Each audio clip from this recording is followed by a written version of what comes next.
নমস্কাৰ, আজি কৃষি দৰ্শনলৈ আহিছোঁ। মই ঘৰতনো কি কৰি আছোঁ তাৰে এটা প্ৰণালী দেখাম। মোৰ ফেচবুক পেজটো ৰুবুল নাথ, ইউটিউব ব্লগত ৰুবুল নাথ মৰিগাঁও আছামত চাব। এয়া হ'ল লেচাৰী মাহ। আমি তাৰপৰা আমাৰ যিখিনি মাটি হয়তো 15 দিনৰ পিছত আমি মাটিটো উলিয়াব পাৰিম। ইয়াত পুলি গজাব লগা হ'লে বা পুলিটো ৰোপণ কৰিব লগা হ'লে আগতীয়াকৈ আমি পুলিটো ৰেডি কৰি ৰাখিছোঁ, যাতে 15 দিনৰ পিছত মাটি ৰেডি হ'ব, যাতে পুলিটো ধুনীয়াকৈ লগাব পাৰোঁ। আহকচোন ভিডিঅ'টো প্ৰথমৰ পৰা শেষলৈ চাওক। এয়া বৰ্তমান যি লেচাৰী মাহ লাগি আছে, সেই ঠিক মই এনেধৰণৰ পুলি ৰোপণ এনেকৈ কৰিছিলোঁ, পেকেটৰ পৰা খুলি লাগিছে। ৰঙা মিক্স আছে, ৰঙা আৰু বগা দুইটা আছে। এনেধৰণৰ এটা পেকেটত 4-3টা জাতৰ মিক্স কৰি লগাইছোঁ, সেইকাৰণে এনেধৰণে লাগিছে। পাতলকৈ দিছোঁ, কাৰণটো কি, তাত যদি 4জোপা গছ আছে, আকৌ ইয়াত আছে 3জোপা বা 4জোপা, সেইকাৰণে পাতলকৈ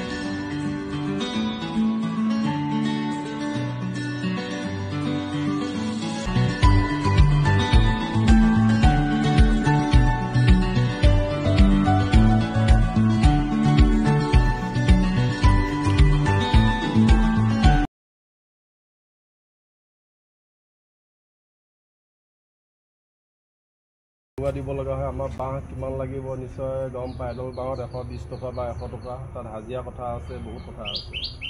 সেইকাৰণে এটা নেট লৈ আহিছোঁ। নেটখিনি ধুনীয়াকৈ দেখাই দিয়াচোন ওচৰৰ পৰা। আমি নেট ব্যৱহাৰ কৰিছোঁ। নেট ব্যৱহাৰ কৰিছোঁ। তাত নেটৰ বেছি দাম নহয়, হয়তো 1 কিলো দাম আপোনাৰ 350 টকা ল'ব নেট, আৰু এনেধৰণৰ ৰছী লাগিব। নেটখন যিমান দীঘল ৰছীও সিমান দীঘল লাগিব। নেটৰ যদি 90 বা 60 ফুট, আৰু ৰছীও লাগিব 60 ফুটকৈ অলপ বেছি লাগিব। ভিতৰত যাওঁ। যিখিনি বৰ্তমান ঘৰৰ ভেটি আছে, এই ঘৰৰ ভেটি পৰি থকাতকৈ কিবা এটা লগাই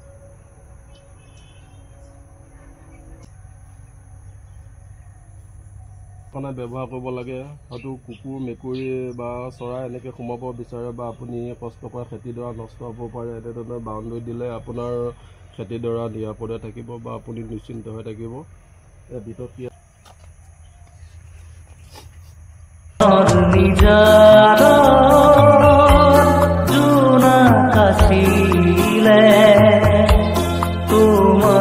কৈছোঁ, ইয়াত বেছি বাঁহ নালাগে, বাঁহ কম লাগে।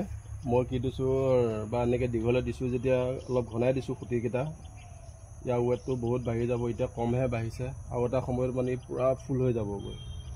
সেইকাৰণে এনেকৈ মজবুতকৈ খুঁটি পুতি আৰু বান্ধি দিছোঁ, আৰু এনেধৰণৰ ৰছী ব্যৱহাৰ কৰিছোঁ, যাতে বগাই যাব যাতে সুবিধা পায়, আৰু যিবিলাক হালি যায় ইয়াত উঠাই দিব লাগিব।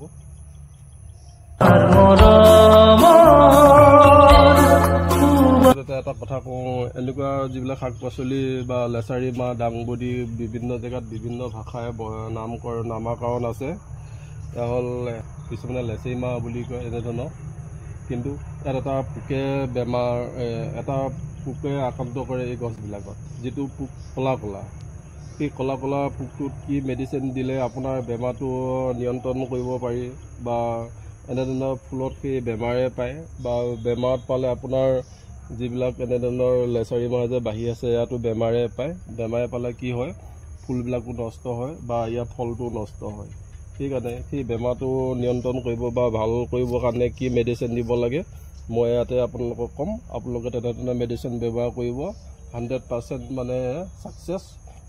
এতিয়া যদি দেখিছে, আজি যদি দিয়ে, সদায় আবেলি ভাগত দিব, আপুনি দেখিব 10-12 দিনলৈ একেবাৰে নাহে। আকৌ যদি তেনেধৰণৰ দেখা পায়, আকৌ দিব, মেডিচিন ইউজ কৰিব।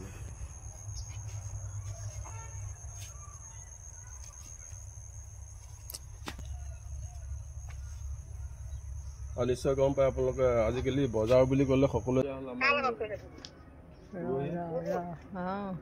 উৰহী গছৰ লগত উৰহী দেখিছেনে? আমি ইয়াত ধুনীয়াকৈ খাব পৰা হৈছে আৰু চাই লওক। এতিয়া বজাৰত উৰহী এপোৱা দাম বোলে 20 টকা, কিলো 80 টকা। এতিয়া আমাৰ হেৰিয়া উৰহী দেখিছেনে? হেৰিয়া ফুলিছে আৰু ধুনীয়াকৈ লাগিব এতিয়া। এয়া উৰহী, এইটো উৰহী এতিয়া বজাৰত হ'ল পোৱা 20 টকা। কিলো 80 টকা। আমি ধুনীয়াকৈ এসাঁজে খাব পাৰিম নিজৰ ঘৰতে কৰা বুলি।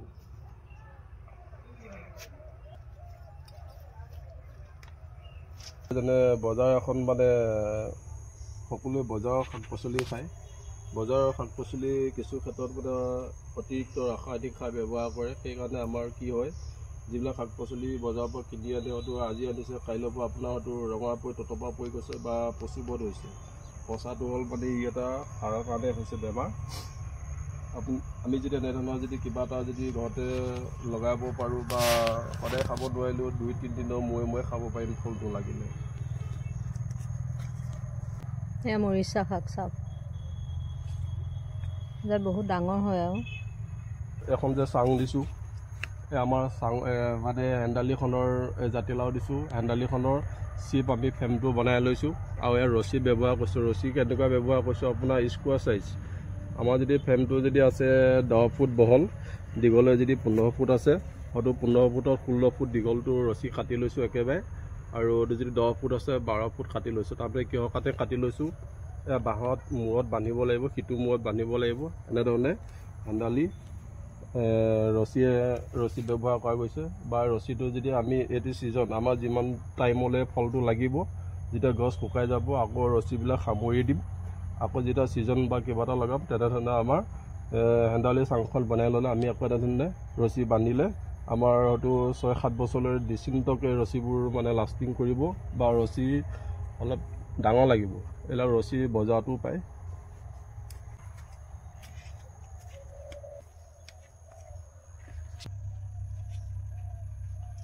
আৰু এটা কথা মানে যিকোনো বস্তু এটা দেখিলে নহ'ব, চাকৰিটো বহুত কথা। আৰু খেতি কৰিলেই নহ'ব, খেতিও ছিজন আছে, ছিজনৰ মতে কৰিব লাগিব। বা তেনেধৰণৰ তাক মানে পৰিচালনা বা চাফ চিকুণতাৰ পৰা ধৰি বেমাৰ আজাৰৰ পৰা চব চাব লাগিব। তেতিয়াহে আপুনি কিবা এটা বস্তু পাবৰ কাৰণে সফল হ'ব।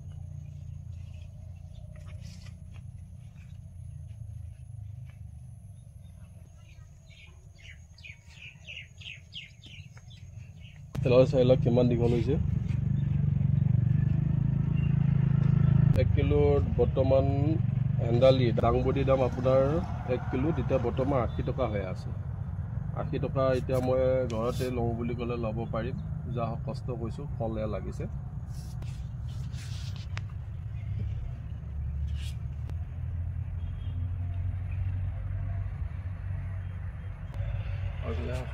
দেখাইছোঁ যে এডাল যে মাহ যে দেখাইছোঁ যে, এই মাহটো যেতিয়া পুৰঠ হ'ব, এই পুৰঠ ইয়াৰ পৰাই আমি গুটি তৈয়াৰ কৰিব পাৰিম। গুটি পুৰঠ হোৱাৰ পিছতে ইয়াক ফালি এই মই যে দেখাইছোঁ যে এনেধৰণৰ পেকেট দেখাইছোঁ যে এনেধৰণৰ পেকেটৰ পুলি প্ৰস্তুত কৰিব পৰা যাব। ইয়াত খালি গোবৰ আছে আৰু মাটি আছে আৰু পানী দিব লাগিব। এতিয়া এবাৰ ছিগিবও পাৰিম আৰু ছিগিলে নহ'ব, ইয়াৰ ছিগা মুঠ এটা আছে, এই তেনেধৰণে ছিগিব লাগিব। নহ'লে হয়তো এডাল দুডাল মাহৰ লগত আৰু 2টা ফুল আছে, যাতে ফুল 2টা যাতে অনিষ্ট যাতে নহয়। মাহডাল ছিগিলে নহ'ব, ইয়াৰ ছিগা মুঠ আছে, তেনেধৰণে ষ্টাইলত ছিগিব লাগিব। হয়তো এই 2ডাল ছিগি দিছোঁ আৰু ডালত আৰু 3টা ফুল আছে, যাতে ফুল 3টা যাতে অনিষ্ট নহয়।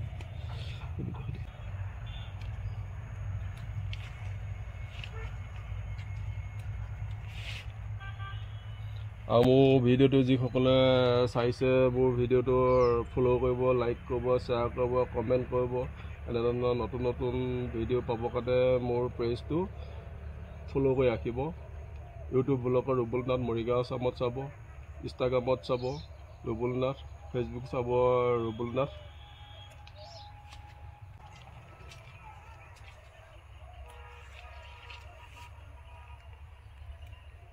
কি কৰিব? মোৰ অৰ্ডাৰী কাষ্টমাৰ আছে। এতিয়া বৰ্তমান লাহে লাহে গছত লাগিব আৰম্ভ কৰিছে। যিকেইডাল লাগি আছে এনেকৈ ছিগিব লাগে, নহ'লে সোনকালে বুঢ়া হৈ যাব।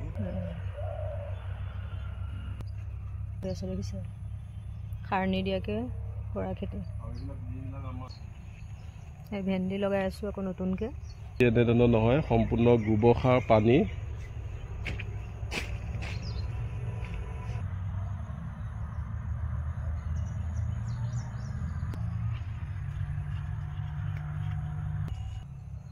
এয়া চাওকচোন কি ধুনীয়াকৈ লাগি চলি আছে আমাৰ।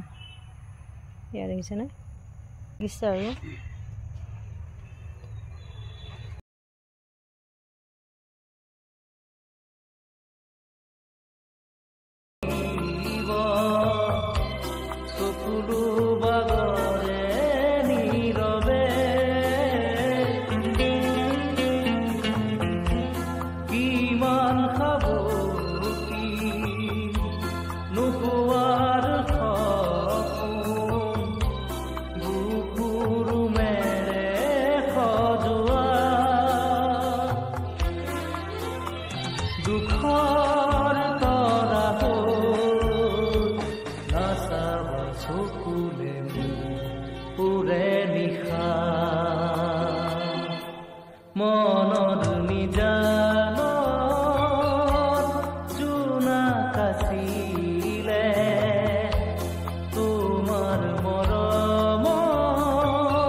জীবন সুৰভি তোমাৰ মাজতে আছিলে